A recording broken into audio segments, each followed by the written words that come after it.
what we're going to do today is rapidly turn control of the topics over to people who either serve on the panel. We've got 2 faculty who've served on panels and 2 students who got a GRFP.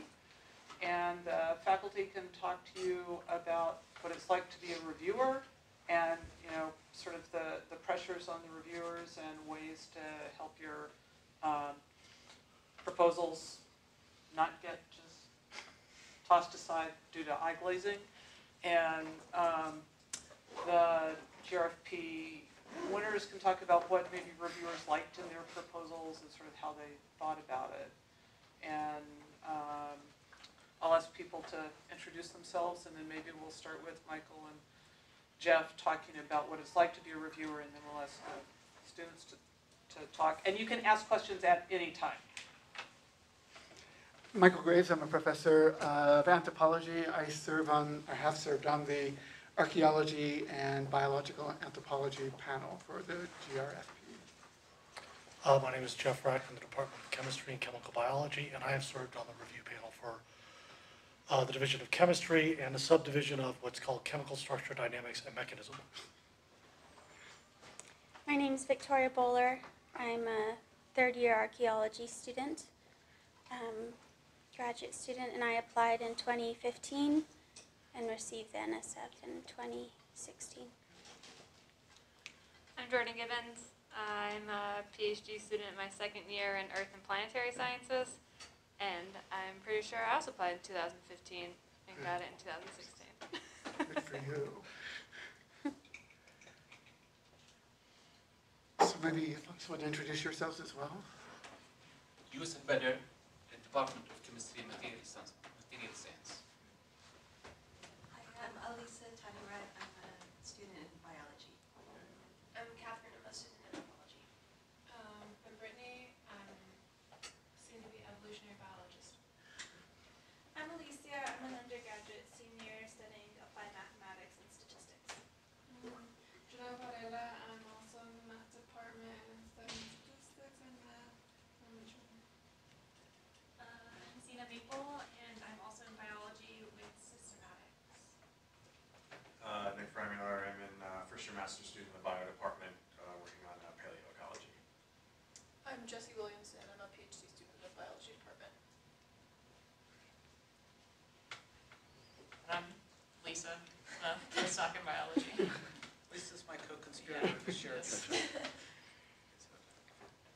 want to start? Oh, sure, I can start.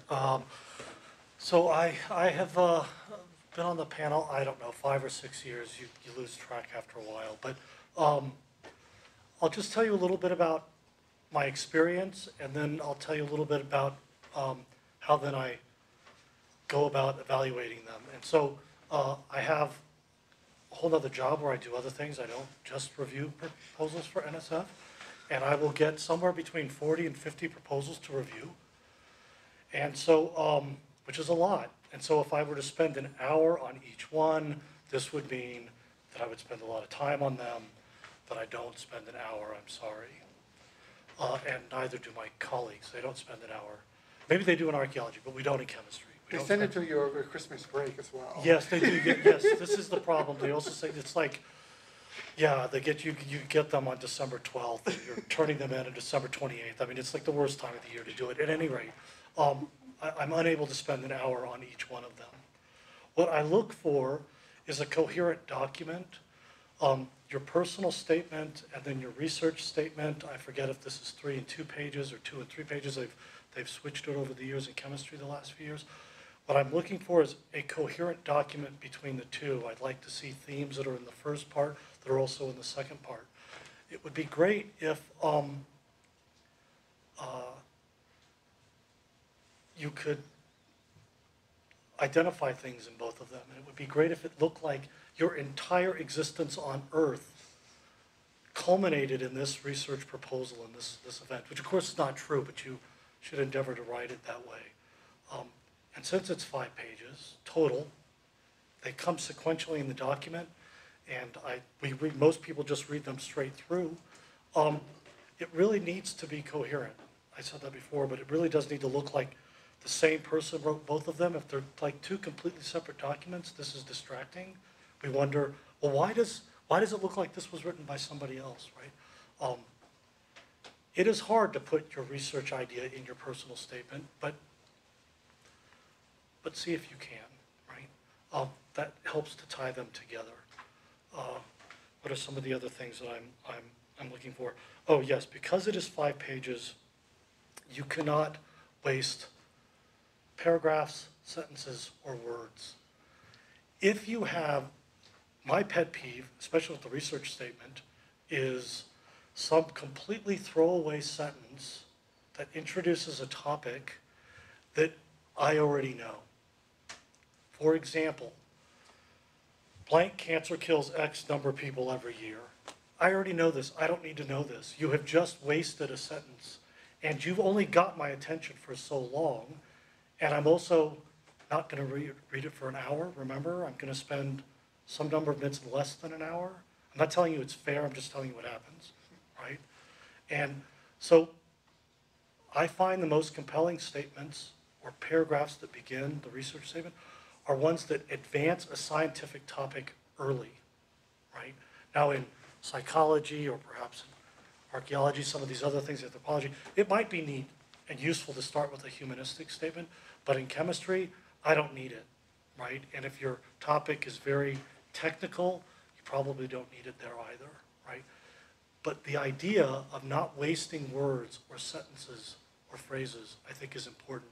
You need to get to the ideas that you want the person to recognize early, right? And sort of come back to, and then try to come back to that throughout the paper. I won't go on too much longer, but all of you have sat in on horrible, horrible lectures, and all of you have had your favorite lecturers. And if you think back to those two examples, do not do what the horrible lecturer did in the document, which is to start randomly and just start going in all these different directions and then end, right? But your favorite lecturers were very organized. And they said, today we're going to talk about so-and-so. And they go along, they talk about it, and they say, okay, so what are we doing? We've learned this, and this is where we used to be, and this is where we're going, and they tried to keep you focused, right? And that's what you need to do in the document, is keep me focused, keep the reader focused on the set of ideas that you want them to know. If they start thinking about something else, then you've lost, right?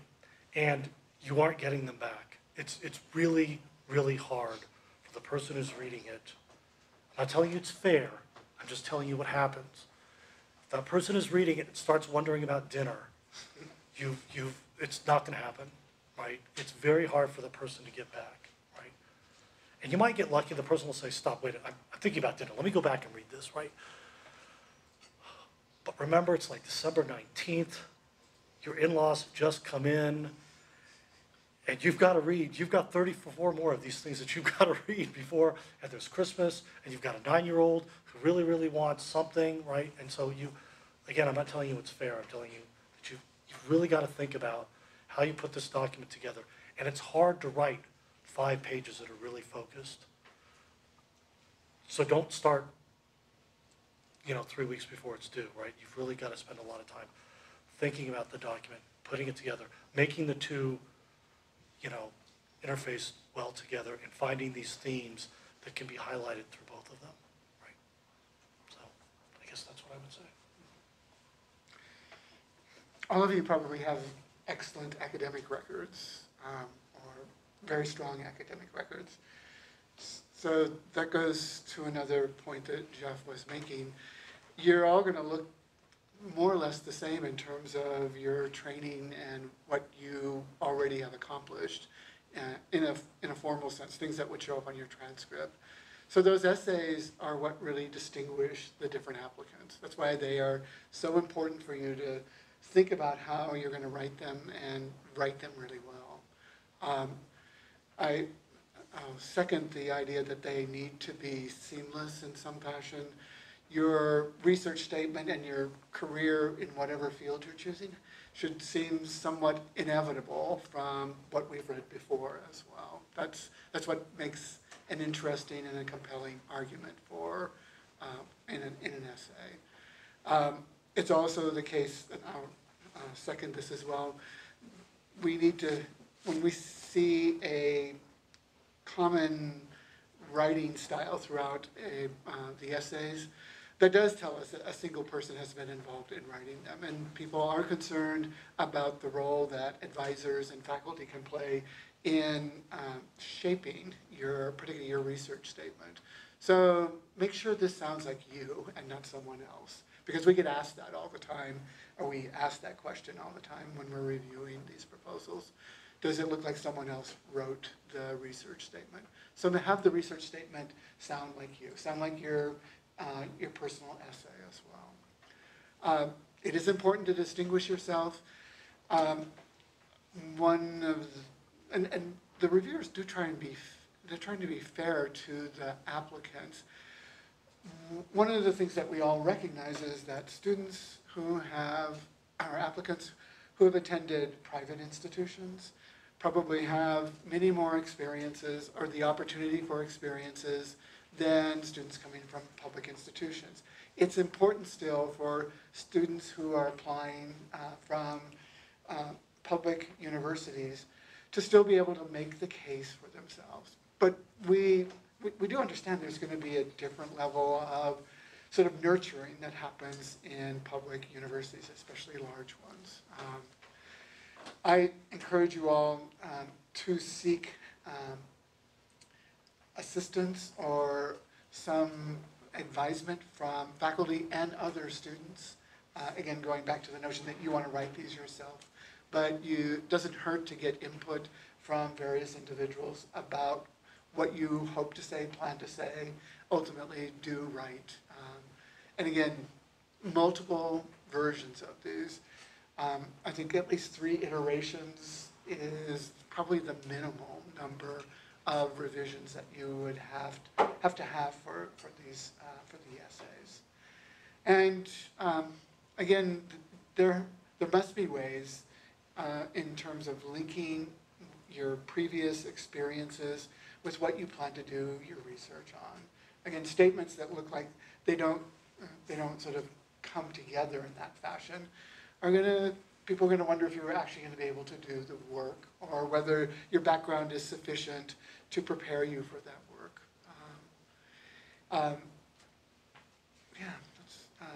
So I guess one other thing I will note, for the couple of you who may be seniors and are applying, you should note that we get the proposals sorted into different levels. So all the baccalaureate applicants are in one pool, all the first-year graduate students are in another pool, all the second-year graduate students are in another pool, and we review them separately and actually assess them somewhat differently. And I'll just say that in the last year or two, NSF has been very interested in trying to find strong seniors, baccalaureate students to support through the graduate research fellowship. So when you're grading these, do you know if do you like know, okay, I have a pool of 50 first-year grad students or 50 backs or whatever, something like that? Do you know that? Or? Yes. Okay. And we actually get the baccalaureate pool first, so we're not influenced or biased by the more senior and what will be more complete proposals. I will have to say the bar gets higher at each pool as well. The second year students who are applying, we look for more evidence of their professional development in those proposals. But yes, you will be in different pools. And I guess the other thing you should know is that NSF makes a really concerted effort to ensure that there's some consistency in the assessment of the proposals by the panelists. Every proposal, I think, gets at least 3 readings from different reviewers. If there's dispersion of the scores, we are asked to meet together, this is done virtually, to discuss that application in more detail. So there ultimately is a fair amount of consensus about scoring proposals. People sometimes worry that their proposal is going to get a random and unfortunate review. that can still happen, but NSF does try and manage that by looking at dispersion. So it's not completely at the whims of some random array of panelists who show up to do the reviews. Unless you get 3 crap. Exactly. So Short, you draw the short stick 3 times. So one thing I can add, if you're applying as an undergrad, obviously you haven't picked out a grad school yet, but you need to have good ideas about grad schools you will be applying to, and you want to make sure they are good schools for the work you want to do. My son actually didn't get funded as an undergrad. The main criticism was they didn't think his grad school group was the right one, and indeed he ended up going somewhere not on the list for the work, not on the list in the GRFP. One that wasn't on the list was better for the work you wanted to do. So you want to do the background work and make sure the schools you're talking about applying to are good places to do the work you want to do, because that's what they pay attention to. Is, you know, are you realistic about that framing? And like we said last time, if you're a student here, you need to make sure you're really careful to explain why this is the right place to do the work you want to do. And you don't, if you get one as an undergrad, you don't have to go to any of those schools. The point is, it's a In fact, list you'll that get makes into sense. probably any school you want to go to Yeah. at that point. Yeah, at that point, even schools that might have turned you down will reconsider. But you do have to go to a school But you have to to go to accept school. it. If you don't go, you won't get it. That's exactly Yeah. right, yeah. So I guess on that, regarding that, I mean, because I did my undergrad here, and since I'm a first-year master's student, I mean, just for differentiation, get different perspective anywhere, I'm going to do my PhD elsewhere. So I know I'll have to take this. Is that something that people, I guess, reviewers or something like that consider, or how much weight, or is it more trying to like firmly on the weight of the writing and the proposal itself? Is it some sort of a significant concern? I don't know if you can transfer schools on the NSF. You Yep. can? Yep. Okay. Please don't. Except for the people who've gotten awards here. Yeah, we can't. It's exclusionary. So though, I just wanted to add something that Michael brought up. One of the things that always stands out in a negative way is, but also in a positive way, is let's put it in a positive way, your ability to use the technical language naturally in your field always makes a strong impression. Conversely, if you use it unnaturally,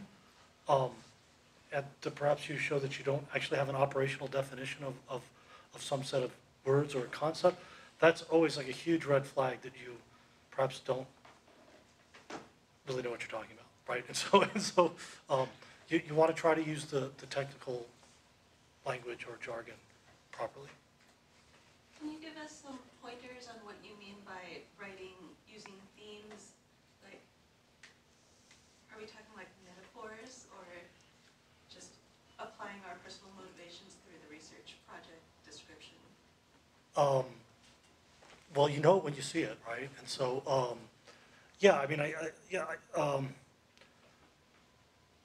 can explain Yeah, my Sure, yeah, I please, can please, say yeah. something. Know what you did. Yeah. So I probably had the benefit of talking about dead dogs, which is going to be kind of jarring and interesting, maybe for some readers more than other things. But by theme is how I'm using the archaeology of dogs to not only advance myself as a scientist, but to connect with people who aren't normally in like science communities or academia. So it was a scientific project, but it had that public. My history is anthropology, working as a park ranger, and how I'm trying to connect with the public, and that led to my research design is connecting with the public through the discussion of dogs in science and in archaeology, where not everyone can relate to science, but everyone knows a dog. And so that was my theme, being able to use my own research interests and background as a park ranger, and interacting with the public to then focus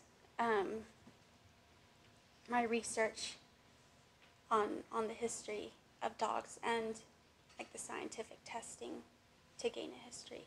So that was a theme I stuck with both, and that's what the reviewers really, really liked. They're really interested in that. 'Cause they knew dogs. Excuse me? I said, 'cause they knew dogs. Well, yeah, I've been lucky in that. If there's any, the advice I received and what seemed to have worked is my personal background. From what it seems, the reviewers were saying, we're funding you and the ideas you have, not necessarily just the ideas. You've shown consistency as a person in your interest and the skills you've gained from each adventure you've been on. And then for my research design, it was hypotheses that I'm going to test and how I'm going to do it with the skills I had in my personal research or my personal background statement, and the people I'm working with and the universities. And this is kind of where I was naming things like, I'm going to work with this researcher to study this. I'm going to go to this facility to do this. But I was showing how I was going to test each of my hypotheses and how that would relate to my interest with connecting with the public through science. That's kind of my theme. Can you give us an example of a theme on a topic in, like, chemistry, I imagine, doesn't have dogs. Okay, so for example, so in my group, we study photochemical switches, right? And I'm a person who likes change. So I'm a sort of person that will take a hike in the mountains, and I like instantaneous change, right? And so I will like walk up to some pristine lake in the high altitudes, and I'll take a rock and throw it into the middle and watch the sound and watch all of this chaos that starts and just watch what happens. And this is what we do in research. We start photochemical reactions very fast on a femtosecond time scale, and I watch what happens afterwards. So that's a sort of idea about telling us something about you and your personal statement that comes out in the research project that you've decided to follow, right? And does that help a little better, right? Thank you. Yeah, you're welcome. So for the personal relevant background future goal statement, should you address, like, if you had like a dip in your grades and whatnot, if there's any like personal, if you went through a personal tragedy that also affected your trajectory in college, or is it better to like not mention that kind of stuff? I don't know how much focus they put on GPA and whatnot.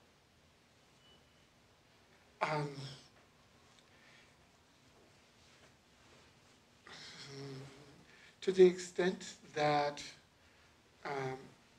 that event may have affected your academic record, you probably need to think about how you would, or how exactly you want to talk about your life as an undergraduate, not necessarily having to bring out the event itself. We could be kind of oblique about this, that I had a difficult year here, and I didn't do so well, but here's what my record looks afterwards. We're all looking for trajectories. We're looking for evidence of trajectories of students, and upward trajectories, or trajectories that pull students or applicants out of something that might have challenged them. So challenges are a part of everyone's lives. When those challenges can be woven in a natural way to your personal statement, do so. The thing I would just try to encourage you to avoid would be gratuitous challenges, or challenges that are not going to kind of advance what message you're trying to convey. So it doesn't tell you you should do that, but it tells you if there's a way to weave it in and it is part of your narrative, part of your background, part of your story that we'll see continued on throughout either the narrative or into your research statement, then it can go in. So just like don't put it in just for the sake of putting Yes, it in. no. And it wasn't that you got bad grades, you had a big rebound. Yes, yes, exactly. So some of those things can often be addressed by someone who's writing a letter of recommendation for you, right? And that's probably where it's best addressed, because they can speak more frankly about the situation. But they've got, there's some distance, so they can be a bit, for lack of better phrasing, objective about what happened, right? And, but yeah, I agree completely with Michael. I mean, it can't be gratuitous, and it can't be, there's lots of different types of tragedies and challenges that people have to meet. So, for your research plan, if you're proposing like field work somewhere, and say the advisor you want to work for or are currently working for also has an NSF grant to work in that same region, is it beneficial to bring up that they have that grant and will be with you, working with you, or is it kind of best to leave out that fact that they already have a grant there?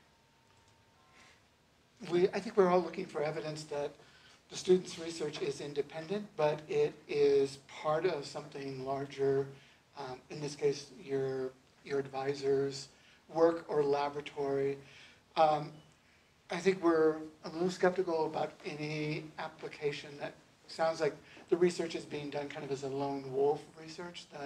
We need to see that you're integrated or enmeshed into a framework that can support you, but also that your work is done sufficiently independently of that as well. That's again one of those subtle things that you have to convey, because you don't want to put so much emphasis on your advisor's work that the reviewers will think this isn't your own project. On the other hand, knowing that you have support, that you have an advisor who's working on similar related topics, is helping you with the training, that's key, I think. And part of the answer is, again, some of that should be in your advisor's letter. Yes.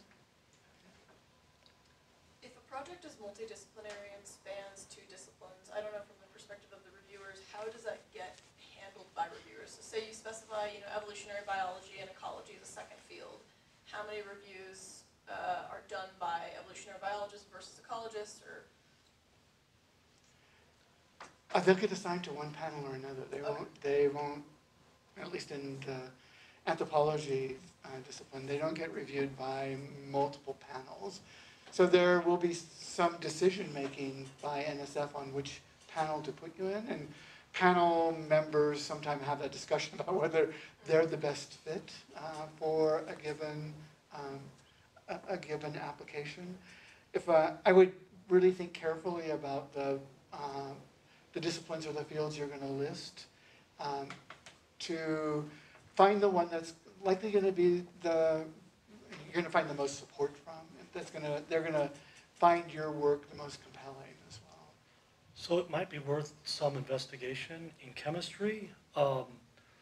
They actually can be split, and so there are, I think it's like 7 different subdivisions of chemistry, and often I've read a proposal that is a third in, as I mentioned, chemical structure, dynamics, and mechanism, a third in computational chemistry, and a third in polymer solid state materials or something like this, right? So you can, it might bear some investigation, and so in that case, it's actually being read by multiple panels, and then would be funded while it's all one big. The money gets distributed and then recombined, but as I understand it, right? So it might bear some investigation to find out exactly how biology does it. I don't read in biology, so I can't comment, but perhaps there's some people in biology that you could get in contact with that would be able to better answer this question. Or you could, this is a good one for the program manager. Yeah, or you could do it that way. I was advised not to put it as our multidisciplinary, because in archaeology we use a lot of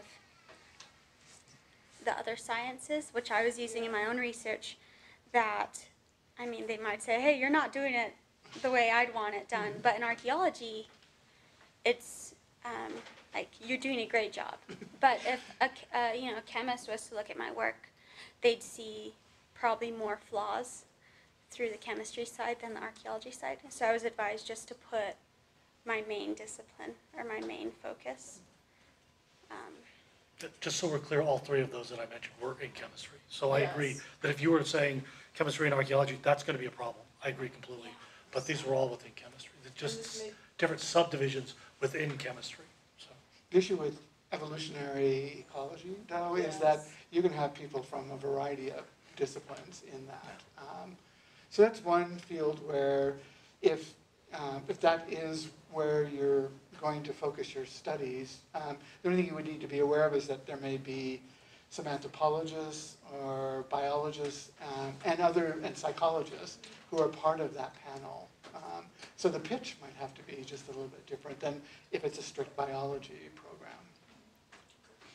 Jordan, why don't you talk a little bit about your proposal? So my proposal was for geochemistry. I had to apply twice. My first one was rejected, and I used, is anyone applying for their second time here? Yeah, so use your reviews, even talk about it. And yeah, you can, really address what their negative reviews were. And then I even gave my reviews to my letters of recommendations, and they incorporated it into their letters of recommendation, which I think was all the positive reviews for the one that was actually funded was addressing that negative review, saying how I really came back from that. Did you, the second time you applied, was it for the same project or a different project? I kept it with the same project because you don't have, as long as it's in the same field, then you might as well, if it's already written, just make that one perfect. Because you don't have to do that project. I didn't do that project. But I'm still in geochemistry. So definitely, I would not recommend writing a new one. So yeah, so it's absolutely correct. NSF is funding people. They fund people to do something. They don't care what you do. Once you get the money, do whatever you want. Yeah. It's true for even PIs that have been in the business for 20 years. You get the money, do whatever you want. And I just think that the research proposal, advisors put a lot of emphasis on the research proposal, and that's what happened my first time too. One of my advisors just gave me back my personal statement and was like, I'm just gonna give that back to you, and with no comments on it. And then, really, if you know how to make a scientific statement, they just want to know that you can do something scientifically, and really, the personal statement I think has the biggest pull, and that should have the most revisions. The most distinctive part of your essays will likely be in your personal statement. And it's oftentimes the first thing we read as well. I think it is the first thing that most of us end up reading. Because we want to know something about the applicant before we want to learn more about the actual research that's going to be the focus of their graduate study. And going back to the under hour, so there's a website that I can't think of because it was so long ago, but it has links to people that posted their winning essays, personal statement and research statement, and I found those are really helpful to try and get a format that I want to present myself in, and different ways to present yourself in a good light. If you want to give a story, or if you have an interesting idea, or if you don't have an interesting life, how to also direct it more towards technicalities and stuff. Because uninteresting people still also get it. But one of the formats that I liked was I bolded my last sentence of every paragraph that didn't repeat what I said, but summarized keywords that would kind of say what's going on. So they could just say that I'm really into collaboration just by that bold sentence, and then if that catches their eye, then they can read the rest of the paragraph. So that would help people that have a 9-year-old asking for things. It's true, it's true. It's true, highlighting certain sentences of the things that you want people to remember can be a good task for those that are distracted during the reading process, that's right. Kind of along with that, do you prefer reading personal statements that have headers, or do you like it as just kind of just general stuff? The header's going to usually take a line or be part of a line, so that's reducing the amount of other words you could put in your essay. In your research statement, one or two headers are probably going to be useful to sort out the different components of your research. NSF also tells us that we have to evaluate all of the applications in terms of intellectual merit and broader impacts. This happens on proposals as well. You actually need to have separate paragraphs, and you will want to bold broader impacts and intellectual merit at the beginning of those paragraphs. If there's any suggestion that you haven't addressed those, at least in my field, there will be problems in your reviews. You'll get cut, your score will get lowered just by that. They actually tell us that those should be like half of our evaluation. Now, I don't think very many panelists actually use that, but if they're not clear, if it's not clear that you have those in there, you're not doing yourself any favors at all in this writing of essays. So for the proposal, you would like a section for intellectual merit? At the bottom, at the very, usually they come at the very end. And they should be in both, I think, right? Yes. Yeah. Yeah, the words intellectual merit and broader impacts, not the entire paragraph. Yeah. Right. Yeah. Yeah, no, they need to say different things. Yeah. Yeah. So you may have ways of weaving some of that into your essays, but failure to sort of separate it out will sometimes cost you. So. It goes back to this idea that everyone's going to have an outstanding academic record, and you're sitting there and you've got to make a decision on which proposal you like better, because in fact, at least in chemistry, I don't know if it's true in your field, but we have to actually rank them from 1 to 48 or 1 to 52 or whatever the number is. You actually have to rank them.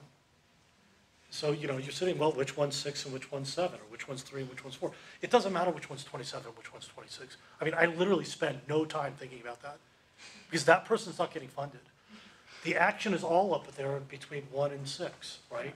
And it will make a difference. If I can look at the proposal and easily identify the broader impacts and that it's been addressed, well, okay, it goes up, right? Some of your broader impacts, particularly for those of you who are in your first year or haven't yet graduated, they may be more programmatic than they are realized in the stage of your career or your educational development. So one of the things you can do, tricks you can do with your essays is you can kind of foreground those broader impacts in your personal statement. So we recognize that part of the broader impact is outreach, having your work sort of intersect with the public. So as Victoria said, she talked about being a park ranger. That's one way of showing that you understand what a broader impact would be.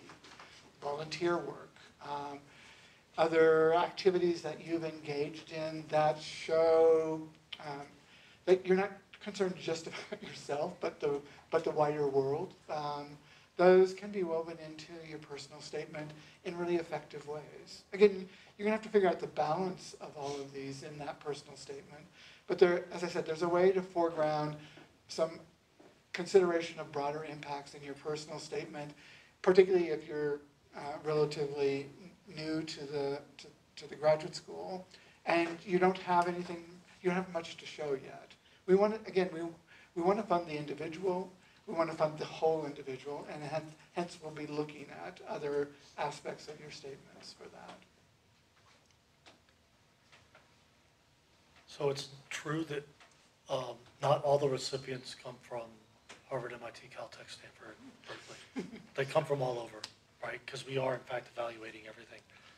you know, you read these people that just have these unbelievable pedigrees, you're like, man, this isn't doing it, you know? Done, number 26, moving on, right? And so, you know, you can win it.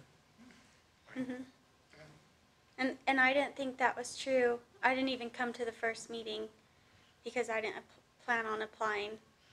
I did it for practice, but I tried my best.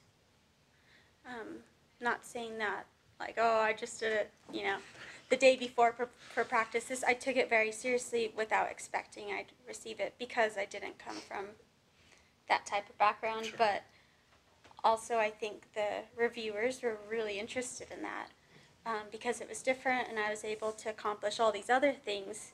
And it was my first semester in graduate school, so I had really accomplished nothing academic-wise. But they could see as a person that I had an idea, and I was like consistently following it throughout my career. And that's what they really liked. And I didn't have like amazing grades in undergraduate, like pretty average. So I think it really depends on the person. And I would say GPA doesn't come much into consideration. For the most part, everyone's at a fairly good GPA, all within approximately the same range. They don't use GRE scores at all. So we may look at transcripts and look at what courses you've taken, but that transcript is there really, I think, mostly for documentation of that you've got degrees or you're about to get a degree. It really does boil down to what you place in your essays and the strength of those essays. Yeah, the GPA is not an explicit evaluation parameter. Yeah. Now what is true is that if it's either really high, you want to get it in somewhere in the document, right? If it's really good, if you got the 397 or something, you want to make sure you get that out there. And if it's a 3.01, you need to probably address why it looks like that, because right, those are the sort of two ends that need some addressing in some way. It won't disqualify you, right? But it's just something we're going to wonder, right? And again, because we have to rank them. How much do the letters of recommendation weigh in when you're viewing? So you have your 5-page thing that you're reading. When do you look at letters of recommendation, or how do they weigh into your rankings? You want me to go first? Yeah. Oh, sure. No, absolutely.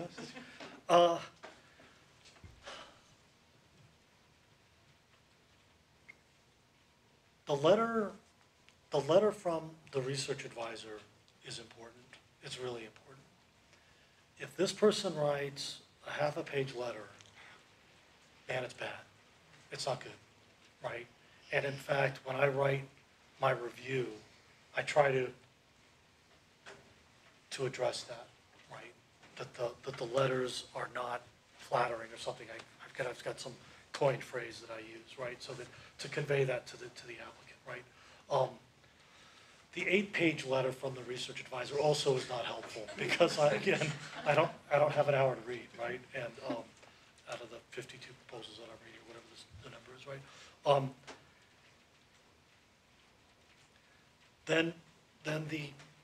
Then it changes, right? You get a letter from a graduate student in the lab, that sort of signifies that you haven't made connections with other people.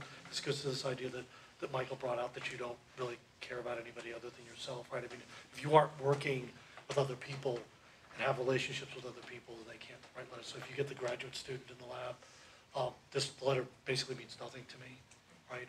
I'm not going to read it. Like, I won't even look at it, literally, because I'm trying to maximize my time, right? So I think there's 3 or 4 letters, right? Don't they have 4 now? I think it's 4. They let you do 4, but they only give us 3, I think. Yeah. And so, right, so if you can get 2 good ones, this is really useful. Inevitably, I would advise you to tell your letter writers something specific that you want them to address that you can't address in your research statement or your proposal, right? because otherwise it's going to look pretty formulaic, right? And you can tell a formulaic letter when you read it. I mean, this is what we do for a living, is we read so much, we read a lot, and you can just tell it really quick, right? You know exactly what it looks like. So you need, I think, references from people who know you in some respects that they can point to. So superficial interactions with you from a letter writer aren't very helpful. Sometimes the brevity of letters can hurt because that's kind of damning with faint praise. But also, we're cautious about letter writers who overpraise as well. Overpraise students, overpraise the program, overpraise their university, overpraise themselves as well. So that means you want to think about letter writers in terms of how well they're going to represent you in a realistic fashion. And I think most of your letter writers will understand that. But it probably doesn't hurt for you to have a conversation with them, or at least an email exchange with them about this, about the kinds of things that you'd hope they'd be able to draw out about you that make you distinctive. So if you're reading two applications and one applicant has a stellar academic record, both applicants have stellar academic records, both have phenomenal personal statements, really solid research plans, but one has letter writers that speak specifically to broader impacts and intellectual merit, to what degree does that second applicant kind of get pushed to a different ranking in your mind, or set themselves apart more than the other based on the letter writers specifically mentioning this intellectual merit, broader impacts merit criteria?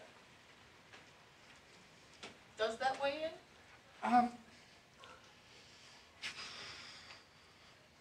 I think it can. I think the issue here is trying to find, or talking to your referees about writing something that will be distinctive about your abilities, your achievements, and which can include, obviously, those two aspects of the review. But it doesn't have to be exclusively that.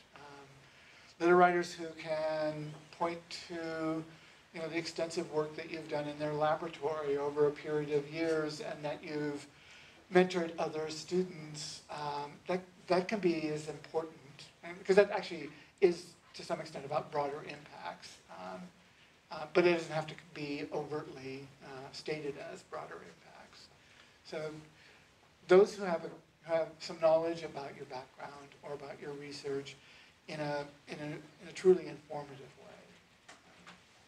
I think to get a good letter of recommendation doesn't come by accident, right? So if you ask somebody 3 days before the thing is due to give you a letter of recommendation, you're not going to get a good one, no matter how well they know you. I mean, we're all busy. I know you don't think we're busy. We're just sitting playing video games or something in our office or something. But we're all pretty busy, and so the sooner that you identify your letter writers, the better off. And you're allowed to, schedule an appointment with them and say, I'd like to talk to you about my letter of recommendation.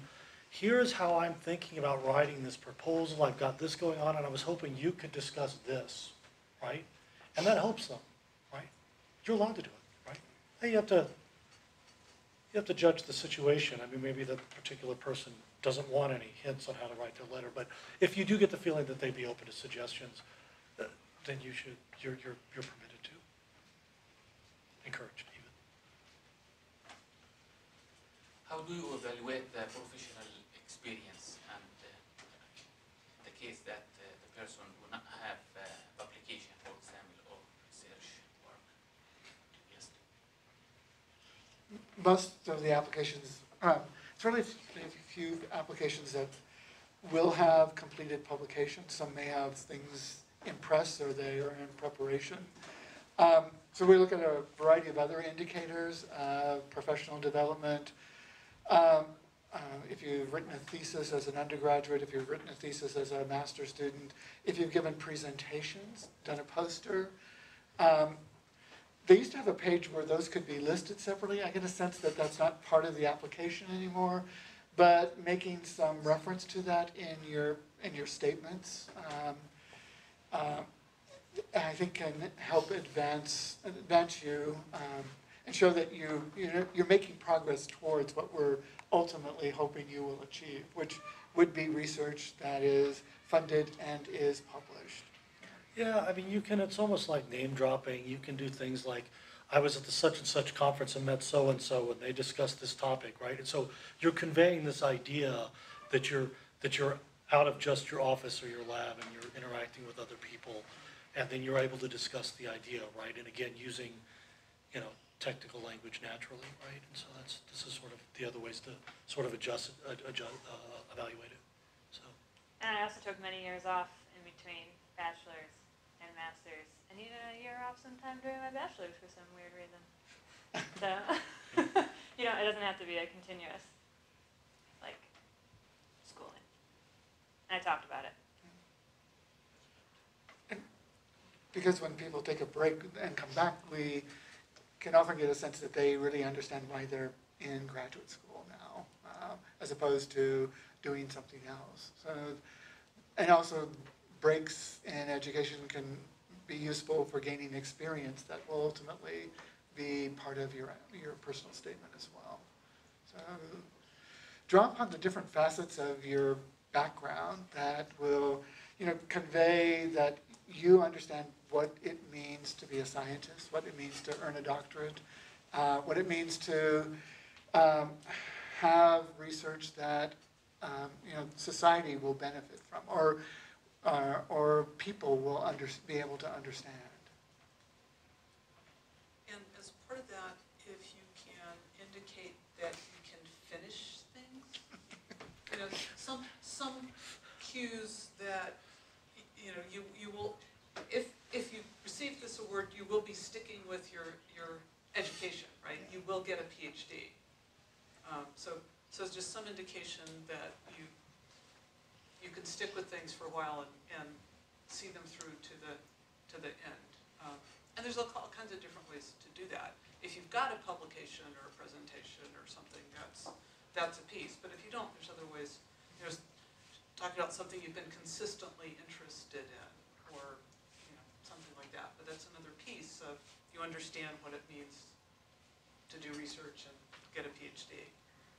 Just to clarify, so the review panel will be individuals from your subdiscipline, but if you have a broad subdiscipline such as evolutionary biology, you should frame your proposal with broader language within that subdiscipline, correct?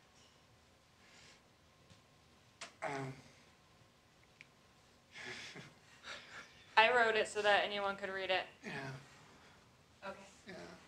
I've sometimes read applicants in biological anthropology where I really didn't understand any of the tests they were doing or their analyses. So there, I think it would help to be able to, if you understand that there are going to be a variety of people from different backgrounds working in different aspects of evolutionary biology, you probably do have to have language that range of people can understand or contribute to. It's unfortunate in anthropology that they have the archaeologists reading the biological anthropology proposals. There are biological anthropologists there as well, but fewer of them show up on the panels, so the archaeologists get stuck with them. I do the best I can, but the ones I can't understand, I'm not very much help with. And I would say that would be true for other elsewhere in archaeology, although that rarely happens within my subfield. But you really shouldn't bog them down with technical language. Yeah. Like it should be an interesting topic and how you're going to solve that topic. Right. So, for instance, like with the biological anthropology, how does that impact that person's rating for you as the reviewer? Well, one thing I'm more likely to, if we come back and we're talking about that application, I'm more likely to, if I'm needing to shift my scoring to make it match what people who are more knowledgeable about it will be. So it's not so good if you don't have, if you're not getting my actual review and opinion. So it's the piece about trying to have some part of your language in your research plan that someone outside of your specific specialty could understand what you're trying to do. Your analyses may be fairly technical that you are planning to do, but there are ways of showing how those analyses will then lead to particular outcomes for your research. So that helps us who don't understand actually what the techniques will be, but we can understand what the outcomes will be. I was going to say that's an important distinction. You shouldn't be explaining how the techniques work. Yeah. You shouldn't be explaining the steps in sample prep. Yeah. You should be talking about the whatever techniques you need to mention to make sure that knowledgeable reviewers go, oh yeah, that's the right way to do that. But then what are you going to learn? And how are you going to use that? And are the things you need to hear? Or, you've made arrangements to, ship samples, travel to another, whatever it takes to get access. Yeah, I would focus, just to follow up on Jordan's comment, I would focus on big ideas. What's really common in chemistry is to make a better catalyst, right? And this is like the easiest proposal to shoot down. It won't work. Done. Boom, moving on, number 49, no problem, right? I mean, oh, that ligand won't work. I already know this, right? Focus on bigger ideas. Don't get caught up in these details, right? Because if you've got the wrong players involved, that just means that you got the wrong players. It doesn't invalidate the idea. Do you know what I mean? Yeah, you don't want them judging the actual project. It's the idea, right? It's the thing that you're trying to accomplish, right? Right, okay. Can you work on the project, with the tools available? Are the outcomes worth the effort? How you get there, that's what you spend the next 4, 5, 6 years figuring But out. yeah, big ideas, right? We're trying to identify the next generation of scientific leaders, right? We don't want to get bogged down in, well, you didn't use the right HPLC column or some nonsense like this. Big ideas, go big ideas. Big ideas are better. Yeah, it's like a scientific problem. You lead up to why it's a scientific problem, how you're going to solve it, and what's that going to do for the rest. I mean, if you think about it, you have 2 pages for your research project. Half of that is going to be intellectual merit and broader impact, so now you have 1.5 pages. Yes, this is why you can't waste a word. That's A why word you- cannot be yeah. wasted. I'm sorry. No, sorry. That's why you introduce the research ideas in your personal statement if you can. For citations, is it okay if, say, you have a list of authors, is it just At all. first author At all. Is there a certain amount of authors that you guys, or is it kind of just if there's more than 2 authors? It's Yes. Yeah. And they tell you can do your references as abbreviations, abbreviate like crazy. So people should be able to identify the journal it's in. Journal volume pages, Yes. no title. And you can do those in 10-point fonts rather than the 12-point fonts. Yeah, I had like 3 references on my research statement, and I put them in a smaller font at the bottom. So I had to. And like put like a 1, so it's not like, you're not like citing the whole thing in there. Yeah. And like, don't over-reference. Yes. We don't need a lot of references. I read a whole bunch that in chemistry, zero references. We don't need any, right? I mean, we most of the time, most of these ideas, we're reading, you have some, you know what's going on, right? I mean, it's pretty rare when I read these that I've never heard of this topic, right? So, yeah, 3 is way more than you need. 2, 1 is good, 2, 0, whatever. Do you like citations when someone's referring to a specific protocol, when, like, that you're using to, like, kind of test? Is it, like, it was used in this paper and kind of, like, using that as evidence, or is that? You get 2 pages. That's a line. I'm telling you, man, you don't want to need be, a line. you just have to be judicious in the selection of the references, of the citations. At least in chemistry, we know that you have only 2 pages. We know you can't be wasting a bunch of time on stupid citations. we don't need a lot. I imagine it's something similar. Yeah, and I'll reiterate again, I think the personal statement's way more important. I think we're getting way too technical here. Go back to your personal statement.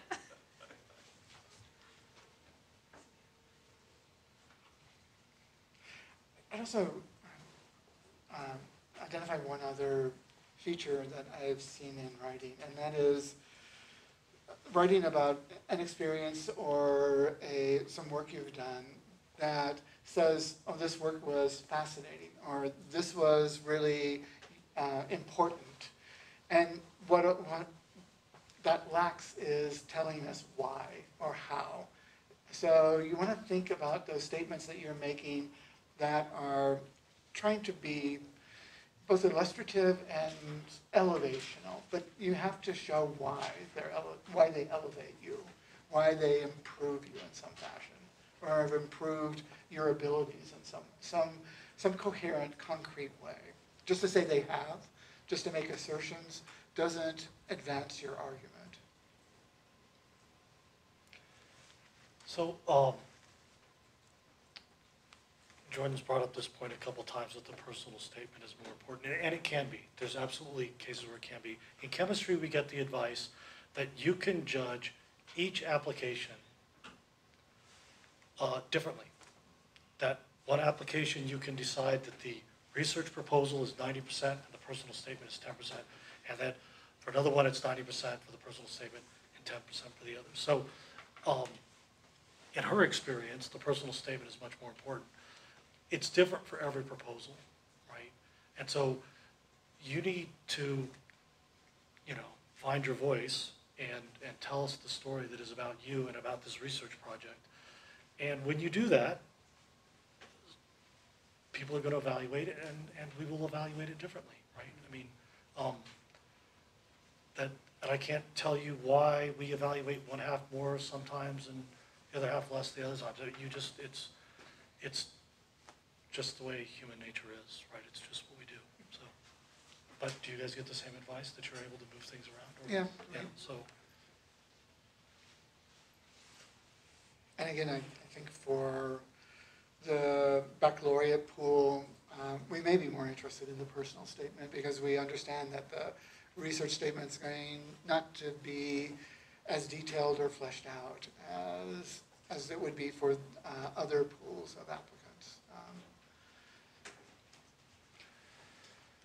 So yeah, in chemistry, what happens with these second-year students is they end up writing this proposal that's really technical in the research part, right?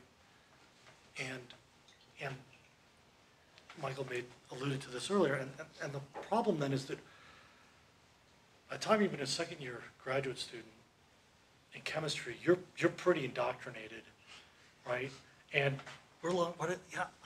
this figure is probably highly inspired by the PI or the advisor, right? And so then it just looks like a standard NSF proposal that your PI is going to submit, and that's not what we're interested in, right? Again, go with these big ideas. If you just get caught up in these details, I just don't think it's the best way to go. Now, I've seen this website. You can find some very detailed proposals in there. In fact, I've seen one of them that's like, well, I didn't rank that one very good, but they must have got it some other year. But it happens, and it's just part of the evaluation process. It's pretty not capricious or whimsical, but it does change. Right. Well, why don't we thank everybody for making the time at the end of the day to come up with advice. Do you want to briefly tell people what you're going to do next? Sure, yeah, so I'll send out an email. We're not meeting next week, but then for the 3 weeks after that, we'll have peer review sessions, and I'll send out details on how we're going to organize that. Basic idea is that first I'll divvy up proposals by sort of your area, so that we can have people from other fields read your proposals to try to sort of help make these big ideas readable to people outside your field. And then we'll exchange proposals between people within your field also. But look out for emails about that. So be ready in 2 weeks to have your first drafts to exchange for peer review. And any of your colleagues who are working on this who haven't been able to attend, we can do some virtual peer review. Lisa will be contacting everyone who was here last week, not just people here today. So, Yep. thank you. Also look at when your applications are due and start working back in terms of timing, what you want to have done ahead of that deadline. Try not to submit your materials the last day. They used to have their servers crash all the time at NSF. I don't think that happens anymore, but give yourself just a little, at least the day before, to try to get your proposal in. And they have staggered deadlines, so go and check. It's not one for all of the fields.